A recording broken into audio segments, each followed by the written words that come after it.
This is Hal Underhill, speaking for Net and reporting from San Juan, Puerto Rico. We're in La Fortaleza, which is a fortress that was built by the Spanish in 1533 to guard this, which was one of the richest ports along the Spanish Main. It has since been the home of 170 governors of Puerto Rico, and it is the oldest executive mansion in continuous use in the entire Western Hemisphere. The present occupant of La Fortaleza, Governor Luis Muñoz Marín, is the first Puerto Rican ever to be elected governor of this island. Earlier this year, Governor Muñoz conferred with President Kennedy, and after that conference, the president said that Puerto Rico would be used as a workshop and as a meeting place between North and South America. This was a tribute to the tremendous progress that Puerto Rico has made in the past 12 or 15 years under its world-renowned Operation Bootstrap. Why a workshop? Because there are barriers between us and the South American continent, barriers of language, barriers of customs and ways of doing things. Puerto Rico will serve as a workshop and a meeting house between these two parts of our hemisphere. With us today at La Fortaleza to interview Governor Muñoz are Clem Litauer, representing NBC Television, Roy Brown, representing United Press International, and Julio Rivera of WIPR TV and NET affiliate station. Governor, just before the elections last November, your name was being mentioned as a possible goodwill ambassador to Latin America. If you recall, at the time, you stated that you couldn't accept such a role because you were committed to the people of Puerto Rico for the next 4 years. That's right. But it seems that since your conference with President Kennedy, you have been taking a more active part in the sphere of Latin American relations. Has anything taken place that caused you to have a change of heart on this No, question? of course not. My service is due to the people of Puerto Rico. Now, I believe, profoundly believe, that whatever is done in Puerto Rico for progress, for a deepening of the democratic quality of life in Puerto Rico helps the whole hemisphere, and the effort of the whole hemisphere to strengthen and deepen its own democracy. So in that sense, I am, of course, delighted to be of service to better relations in the Western Hemisphere. But it is by serving the people of Puerto Rico as best as I can that this service to the Americas can best be rendered. In other words, you would be helping both entities at the same time. That's right. Governor Muñoz, just a few days you talked to President Kennedy about enlarging the role of Puerto Rico as a meeting place and as a workshop for the nations of the Western Hemisphere. Can you tell us first just what role Puerto Rico has played thus far along these lines? And secondly, what does enlarging the role imply?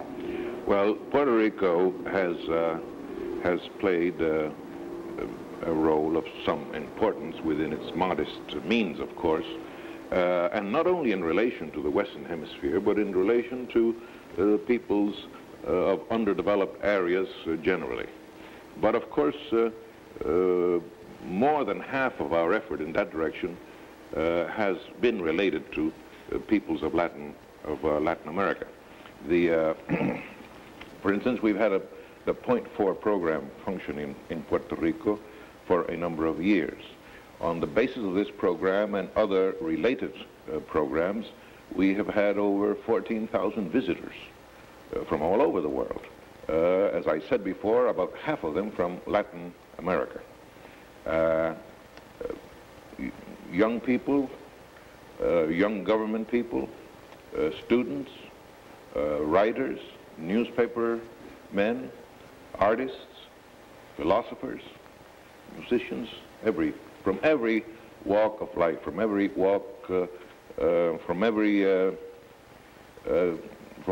people with all kinds of intellectual curiosity.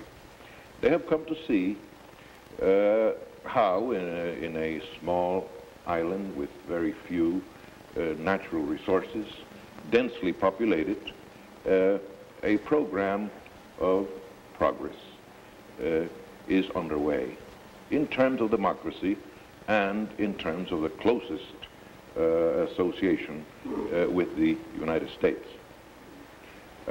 We have had seminars on different topics. We've had workshops. Twice a year there's a seminar of young Latin American labor leaders that takes place at the University of Puerto Rico.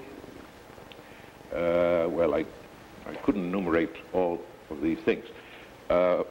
It is our idea that this kind of work for better relations in the hemisphere, for better understanding in the Western Hemisphere, can be expanded.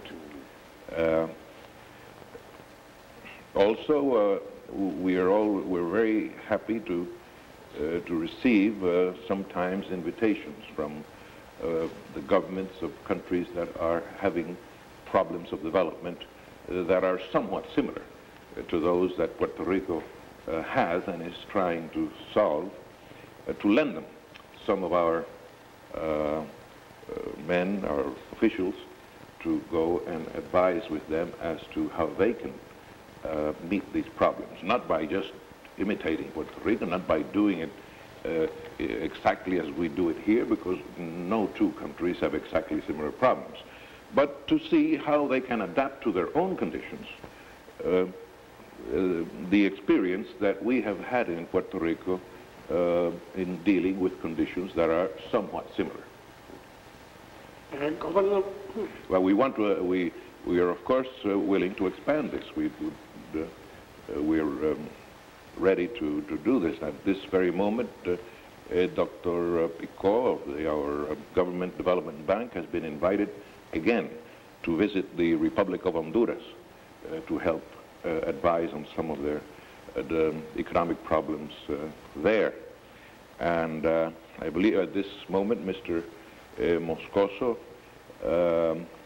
has been invited to, it's our the economic development administrator. He's been invited to go to Birmania and some other countries in in the East to advise on economic development problems there. Well, all this we can do more, and we want to make an effort. It's certainly an effort because we need all these men in Puerto Rico all the time, but we're very happy to make an effort so that we can share our experience. I want to say that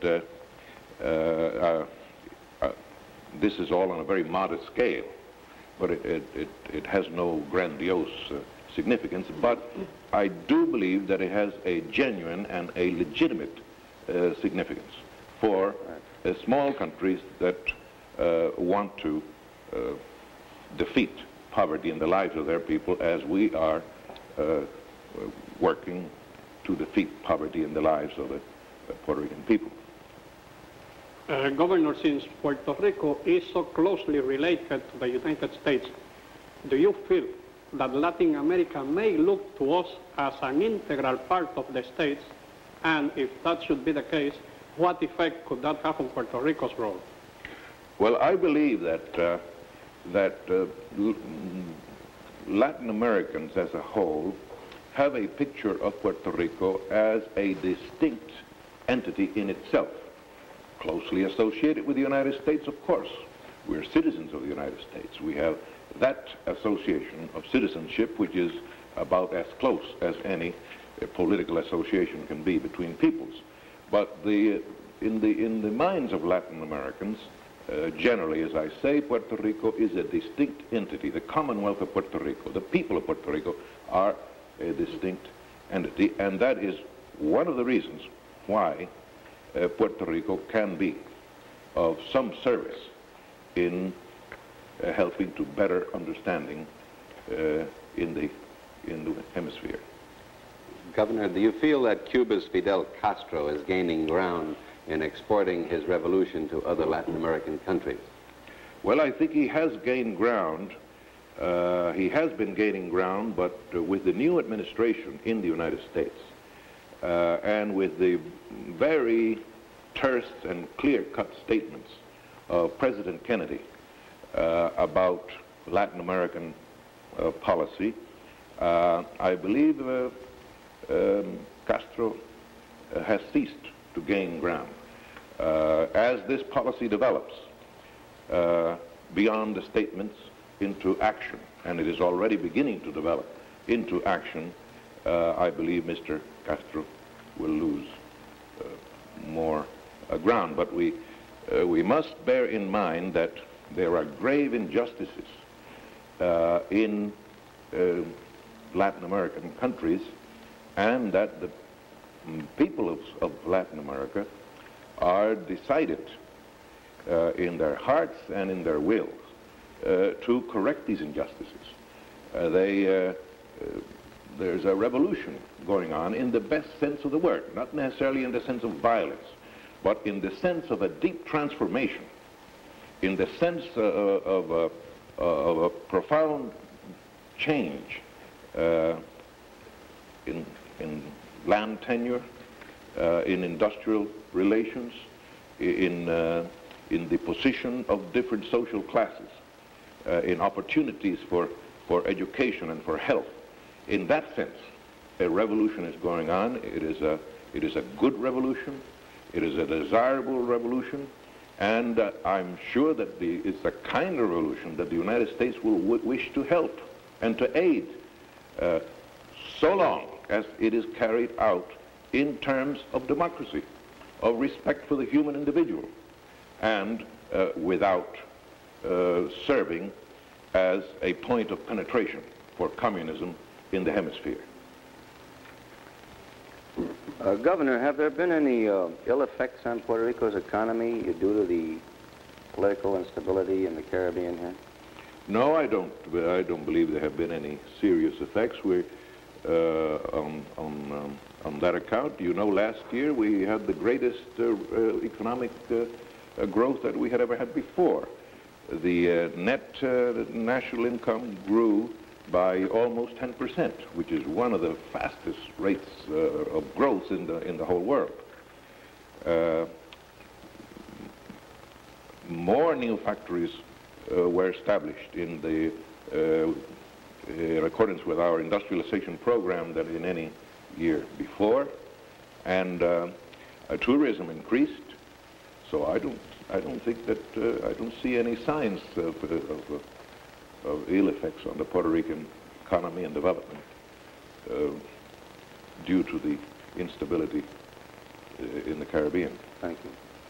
Governor, you have said in the past that Puerto Rico's own development has been achieved on a sort of a revolution. Would you care to elaborate? Well, this is what I was speaking about a little while ago when I was referring to the Latin American Revolution. There has been, since World War II, a profound change in the life of the Puerto Rican people.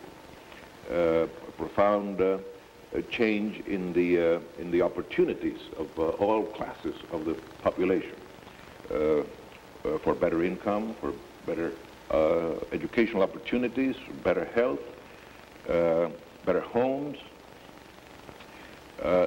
These things that in some places have been achieved by a violent upheaval in Puerto Rico have been achieved by democratic processes. And if it can be done here, there is no reason why it cannot be done in other places. Mr. Governor, Fidel Castro has stated that he feels the United States is financially supporting counter-revolutionary activities in Cuba. And in retaliation, he now intends to financially support Puerto Rican nationalists in their fight for independence. How do you feel about this?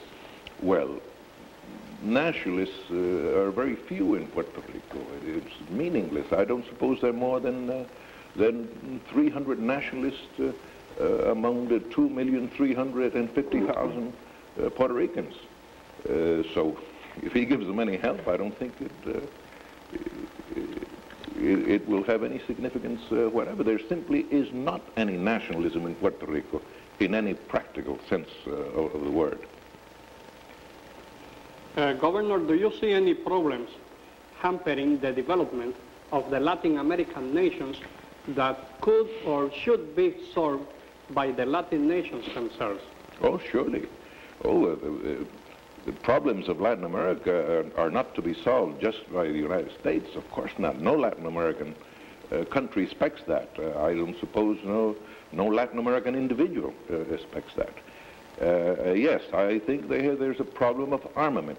In many countries, there's the army is larger than it need be for the maintenance of order within the country, and this means a large expense. This means a use of much money that could be employed in education and in other ways of developing the growth and the civilization of the people. Probably the income taxes are lower in, not in all, but in many Latin American countries than they should be. Many Latin American leaders are in favor of the people taxing themselves, so that whatever economic aid comes from the United States is in addition to the maximum effort that each Latin American country itself can make. And every self-respecting Latin American, I am sure, agrees with me on this. Speaking from the economic angle of supporting large armies, Governor, wouldn't that hold true mostly in these dictatorship countries? Yes. Police states? Yes, and I want to say that one of the policies that the United States should make, and I believe the government is making clear, is that the American people, the American government, like the peoples of the Americas generally, are against dictatorship, whether of the right or of the left. They're against dictatorship. And the clearer that the United States makes its position against dictatorship of all kinds, the better it will be for the growth of democracy in the hemisphere. You asked a question a little while ago about nationalism. I told you there was very little nationalism in Puerto Rico. That does not mean that the people of Puerto Rico do not love freedom. The people of Puerto Rico are a freedom-loving people. It means that in the creation of a Commonwealth association with the United States, the people of Puerto Rico, or at least the great majority of them, feel that they have achieved in this new way, in this new manner of federalism, the political freedom that they need. You feel then that they're nationalistic in the sense that Texans are nationalistic to brag about their accomplishments? No. That if we thought that independence or statehood were the only forms of political freedom, obviously we would be for one or the other. But we have created a new kind of political freedom within a federal system, and we're very proud of that creation. So we have freedom in this new manner.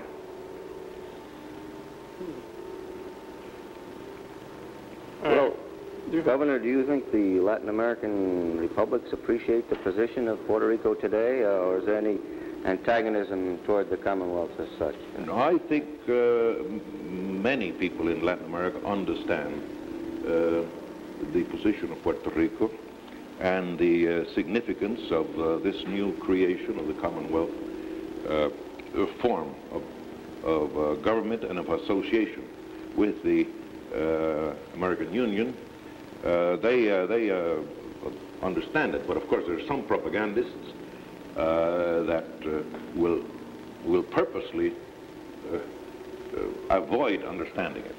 But many people do, and as I said, 14,000 visitors on the Point 4 and similar programs have come to Puerto Rico in these last few years. About half of them have been from Latin America. And when they go back, they go back knowing by direct observation, by having lived with it, the realities of Puerto Rican freedom, political and freedom of the individual. and of the way the Puerto Ricans are using that freedom to make a great effort of economic development and to create their own way of life on the basis of that economic progress, their own way of civilization on the basis of that economic development. Governor, what chances do you see for a general improvement in the relations between the states and Latin America? And have you seen thus far any steps being taken by the new administration that may be helpful along these lines?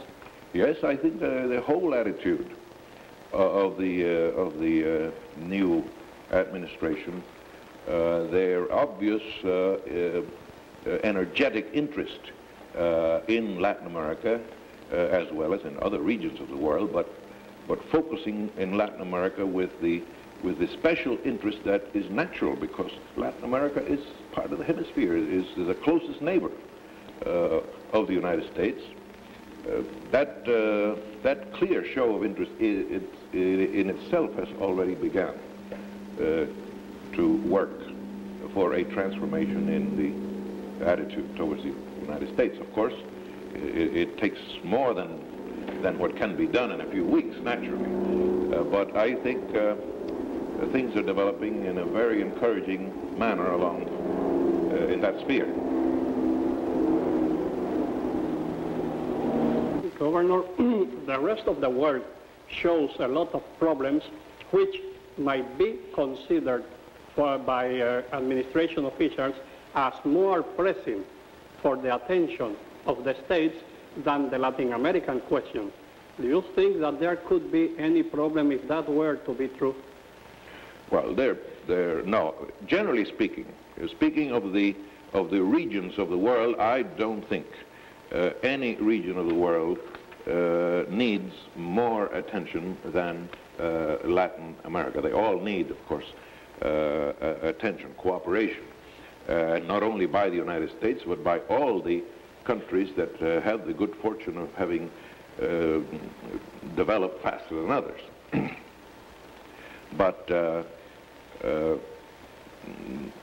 Latin America, I certainly would not put it second to any other region of the world in its importance to peace, in its importance to democracy, in its importance to progress, and to the hopes of a better civilization for all mankind.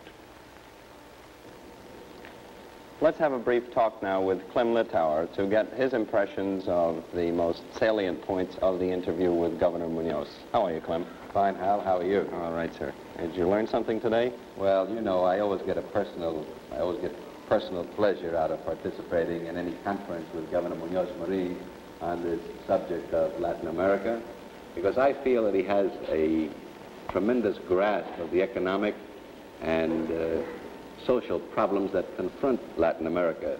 Certainly for the last 15 years he's been wrestling with these problems right here in Puerto Rico, and he has certainly demonstrated to the world that he has come up with some of the formulas to counteract these things. But what do you think was the most important thing the governor said today about U.S. and Latin American relations?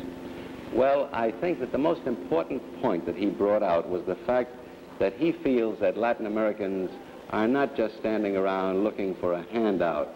He feels that they are ready to put their own shoulder to the wheel and kind of pull themselves up by their own bootstraps, similar to our Operation Bootstrap here in Puerto Rico, which I believe got its name from that type of thing.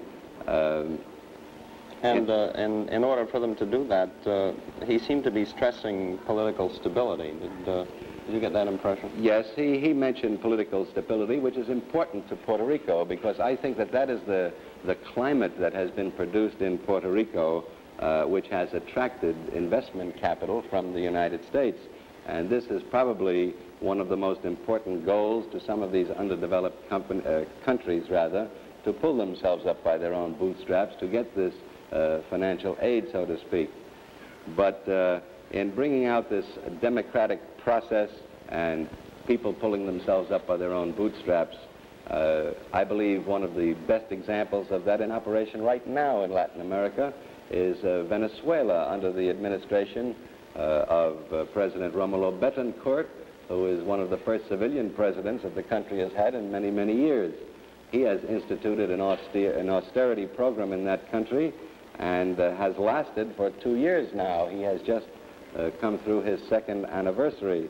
And I think that is a demonstration that certain Latin American leaders are ready to put their own shoulder to the wheel and not just stand around looking out for financial handout from the United States. Did you get the feeling, Clem, that Puerto Rico would then be important as a meeting house between the United States and between countries such as Venezuela and the other countries in South America? Yes, I do, because I think it's important for the peoples of Latin America in general to see the democratic processes that exist here in Puerto Rico. As the governor pointed out today, that the American people are against dictatorships, whether they're dictatorships of the right or the left. And while previous administrations have more or less tolerated this thing, the governor feels that the Kennedy administration is going to look a little differently upon this question. It does certainly seem that there will be a fresh approach. Did you, you spoke to the governor about Dr. Morales Carrion, didn't you, I believe? Yes, I did. Dr. Morales Carrion at this moment is holding the highest position in the federal government that was ever held by a Puerto Rican. He is now an Assistant Secretary of State for Latin American Affairs. And I think that's not only a tribute to Puerto Rico, it's a tribute to the governor and his administration, and I think certainly a step in the right direction by the administration in Washington. Well, Clem, our time seems to be running out. Thank you, Hal. Thank you very much. Pleasure to be with you. We've been interviewing Governor Luis Muñoz Marín in La Fortaleza in San Juan, Puerto Rico, with Clem Littauer of NBC, Roy Brown of United Press International, Julio Rivera of WIPR TV, which is an NET affiliate. This is Hal Underhill speaking for the National Educational Network.